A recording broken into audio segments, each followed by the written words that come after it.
a partir de las 12:30. Y otro de los temas, Nacho, que prácticamente tiene en vilo a todo el mundo y están puestos los ojos en lo que sucede a casi 4.000 metros de profundidad. Tiene que ver con la falta de contacto de este sumergible llamado Titán, que el domingo estaba por hacer una expedición que ya había realizado en otras oportunidades. Digo, no era la primera vez, tenía 5 personas a bordo, este sumergible, que iban a ver los restos del Titanic, que estaba también sumergido a esa cantidad de metros. A las menos de 2 horas pierde contacto con la superficie y desde ese momento están tratando de encontrarlos. Lo que sí hay que destacar es que en estas últimas horas, desde la Guardia Costera de los Estados Unidos, informaron que habrían escuchado algunos sonidos, unos golpes, que podrían llegar a ser, digo, no hay mucha información. Claro.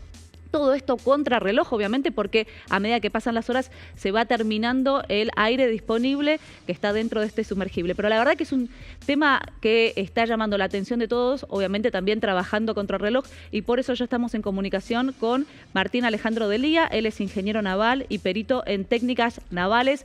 Gracias, Martín. Nacho Guano, Brenda Brecher y todo el equipo aquí en el canal de la ciudad te saludan. Hola, buenos días Brenda y Nacho, ¿cómo les va? Y saludo a toda la audiencia. Bueno, en primer lugar, Martín, me gustaría preguntarte cuál es la diferencia entre esta nave, que es un sumergible, y lo que conocemos como un submarino.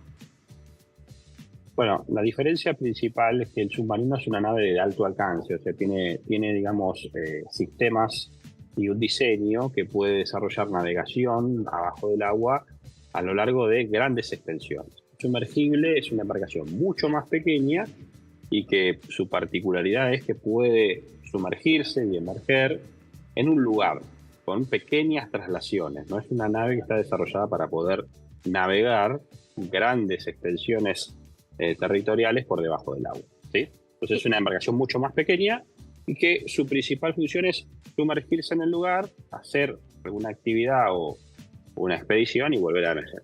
Y en este caso, Martín, bueno, la última información que tenemos y que llega desde la Guardia Costera de los Estados Unidos indica que habrían escuchado sonidos, golpes, ¿no? Que eso indicaría que podrían llegar a haber dado con algo de información sobre el paradero de este sumergible. Digo, en caso de que esto sea así y que lo hayan podido localizar, ¿cómo podría llegar a ser el operativo de rescate? Digo, porque no pueden salir, ¿no? Las 5 personas que están atrapadas a, no sé, 3.800 metros de profundidad.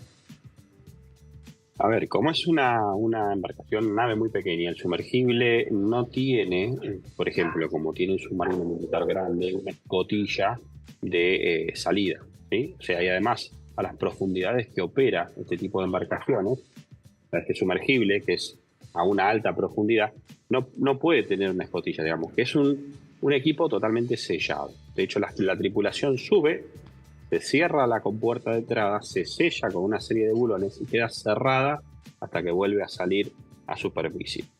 O sea, no se puede abrir desde el interior.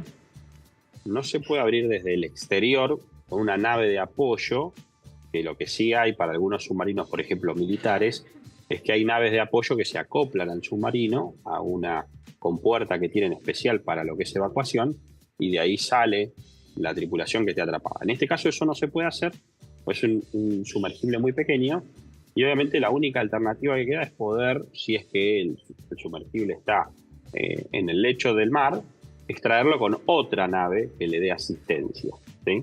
Pero no se podría hacer lo que es una evacuación a través de otro medio que se acople y pueda sacar a la gente de a bordo. Martín, ¿esta embarcación es autónoma? ¿En algún momento, perdón, la ignorancia, hay un cable que la une con la superficie? ¿Puede emerger por sí sola? Porque dice, se pierde contacto de audio, aparece en un radar. ¿Cómo funciona este sistema? A ver, sí, justamente, o sea, es una nave autónoma, ¿sí?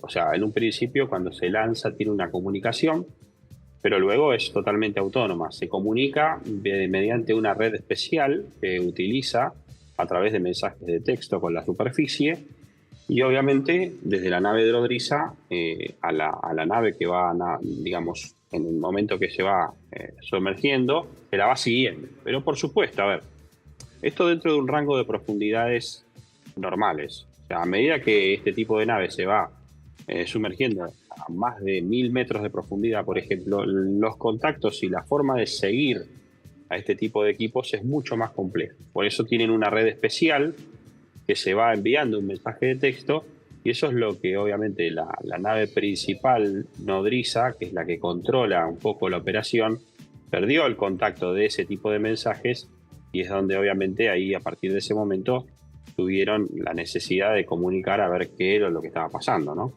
Pero la realidad es que es una nave autónoma. Sí. Ahora, pero, por sí sola. Pero aquí, en la pérdida del contacto por vía de texto o de comunicación, eso no quita que la nave pueda decir, invento, pongo marcha para arriba y emerjo. Digo, que el que maneje diga, bueno, vamos, palanca, embrague, perdóname, estoy siendo brutalmente ignorante como para decir, bueno, che, no tenemos más mensajes de texto. Bueno, dale, marcha atrás y volvamos. Sí, a ver, este tipo de sumergibles son experimentales, ¿sí? Entonces, digamos que tienen algunas medidas de seguridad. Obviamente son embarcaciones de las que no se conoce mucha información, porque justamente como son prototipos, digamos que son embarcaciones que tienen ciertas medidas de seguridad, por ejemplo, como un sistema de emergencia para poder emerger, comunicación, sistemas alternativos de conexión de energía, pero obviamente esos sistemas son sistemas, digamos, que no están supervisados por una norma, ¿sí? O sea, son sistemas propios que los desarrolladores van poniendo en el equipo, con lo cual no tenemos tampoco mucha información cuáles son esos sistemas alternativos de emergencia que por ahí podía tener esta nave.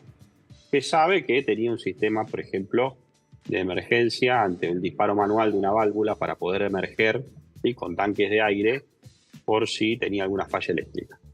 Pero digamos que en general, digamos, este tipo de naves es un prototipo experimental donde por lo general es muy difícil saber qué sistemas podía llegar a tener instalados de emergencia, Claro. porque no tenemos información. No estaban reglamentados. Sí.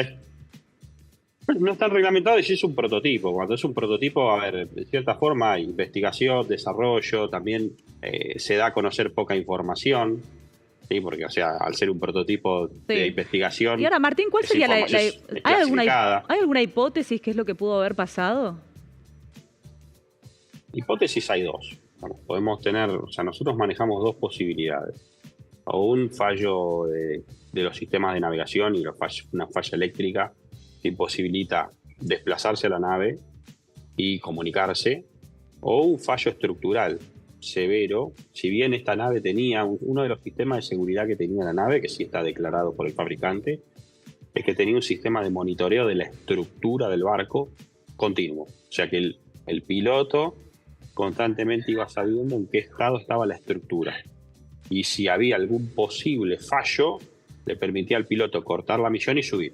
Claro. Pero puede haber sido un fallo estructural que los dejó completamente inoperativos en muy corto tiempo, o alguna falla eléctrica que no les haya permitido poder operar al sumergible en lo que es la capacidad de poder emerger o sumergirse. ¿Y hasta En el caso que haya tenido una falla, sí. No, te iba a preguntar en qué momento, digo, a qué profundidad hubiese sido posible que puedan emerger, digo, en el caso que haya pasado algo con la estructura, digo, y no morirse, digo, porque entendemos que a los 3.800 metros de profundidad es imposible que un buzo pueda estar buceando, digo, pero ¿hasta qué profundidad puede ser posible esto? A ver, todo va a depender de la capacidad que tenga este sumergible y el sistema que tenga. Si el sumergible sufre una falla estructural a muy poca profundidad, no sé, 10, 20 metros, seguramente la presión y la falla que tenga sea leve, el ingreso de agua sea leve, quizás el sistema de tanques de aire de emergencia que tenga le permita emerger rápidamente. Ahora, una falla estructural a más de 100 metros, realmente la presión que hay en esa zona es muy alta, y obviamente la falla estructural va a ser mucho más repentina, más severa, y quizás ya a esas profundidades no permite que el sistema de emergencia de aire que tenga lo haga emerger. Más allá de todo, que es una embarcación muy pequeña, ya claro, es un sumergible muy pequeño. Tengamos en cuenta que tiene 6-7 metros de largo para redondear los números, ¿no? y 2,50 metros de diámetro aproximadamente, lo cual es un habitáculo muy pequeño. Cualquier falla Claro, repercute. lo deja inoperativo. Martín, que la embarcación haya podido ser víctima de alguna corriente submarina, chocado con algún animal. A ver, cuando están efectuando esas operaciones, obviamente este tipo de equipos, primero que tiene todo un sistema de navegación y de cámaras de alta definición con, obviamente, reflectores, que al operador le permite ir medianamente controlando la zona donde se va desplazando. Y además se desplazan a muy baja velocidad. Para que tengamos en cuenta, este tipo de naves se desplaza a lo que nosotros llamamos una velocidad entre los 2 y 3 nudos, que son algo de 5 a 6 kilómetros por hora. Es muy lento. Con lo cual le da la posibilidad de controlar la maniobra ante una situación de esa, más que nada por todos los sistemas que tiene de visualización y control. Pero puede ser una de las posibilidades. Una de las hipótesis que se manejó en su momento al principio es que el sumergible se pudo haber enredado o quedar atrapado en alguna de las zonas de lo que es el naufragio del Titanic. Claro. O roto con alguna parte del Titanic, alguna parte de lo que es el sistema propulsivo y se haya quedado ahí. Puede ser una hipótesis. Claro. La realidad que es difícil porque parte de la tripulación que iba a bordo es gente muy experimentada, que ha descendido muchas veces a la experiencia de ver el Titanic. Pero bueno, pueden ser hipótesis que puedan haber pasado, ¿no? El hecho, Martín, y ya con esto te agradecemos obviamente todo tu tiempo, que se haya informado que se escucharon estos ruidos, estos golpes, da un poco de esperanza. A ver, estamos en tiempo límite, ¿sí? O sea, sabemos que el equipo tiene 96 horas de autonomía, sobre todo de capacidad de oxígeno, con lo cual ya nos quedan pocas horas. Para el mediodía del jueves estaríamos en el tiempo límite de la capacidad posible de oxígeno. Obviamente esto también tiene que ver mucho con cómo está la tripulación a bordo, el ritmo cardíaco, a qué niveles de intensidad uno está a bordo para respirar. Vuelvo a repetir, es un equipo muy chico, muy compacto, los espacios son reducidos, es todo oscuro, hace frío. Entonces hay que ver también los sistemas, cómo están funcionando, si tiene el sistema de calefacción, si tiene el sistema eléctrico. Con lo cual, no solo depende de la capacidad de oxígeno. O sea, si tenemos oxígeno pero no hay calefacción, en esas profundidades la temperatura es bajo cero. Claro. O sea, nos congelamos. O sea, hay un montón de factores. Pero, siguiendo las cuestiones normales de que esté todo medianamente funcionando y la tripulación pueda estar ahí adentro, tenemos hasta mediodía de mañana como límite máximo de la capacidad de oxígeno de la nave, ¿no? Martín, muchísimas gracias por ayudarnos a entender un poco más acerca de este tipo de sumergible.